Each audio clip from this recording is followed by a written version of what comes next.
പുതപ്പിനെന്താ പുതപ്പെന്ന് വരുമെന്നറിയോ? നമ്മൾ ഈ പുതപ്പും പുതച്ച് ഇങ്ങനെ കിടക്കുമ്പോ കൊതുക് നമ്മളെ കൊത്തുമ്പോ നമ്മള് ലൈറ്റ് അടിച്ച് നോക്കുവോ? നിങ്ങൾ ലൈറ്റ് അടിച്ച് നോക്കാറുണ്ടോ? ഞങ്ങളാരും നോക്കാറില്ല കേട്ടോ. ഈ പുതപ്പ് പോയാൽ നമ്മൾ നോക്കാം.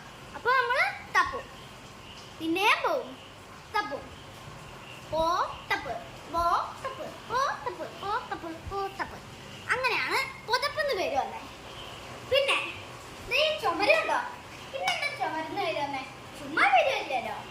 ഈ മേൽക്കൂരേനെ ചുമന്നോണ്ട് നിൽക്കുന്നോണ്ടാണ് ഇനി ചുമരുന്ന് പേര് വന്നേ.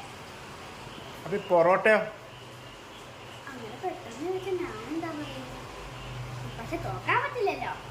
എത്ര നല്ല പൊറോട്ട എടുത്ത് നോക്കിയാലും 2 പൊറോട്ടയല്ലേ, അതുകൊണ്ട് അതിന് പൊറോട്ട എന്ന് പേര് വന്നു. അപ്പൊ ഇത്രേ ഉള്ളൂ.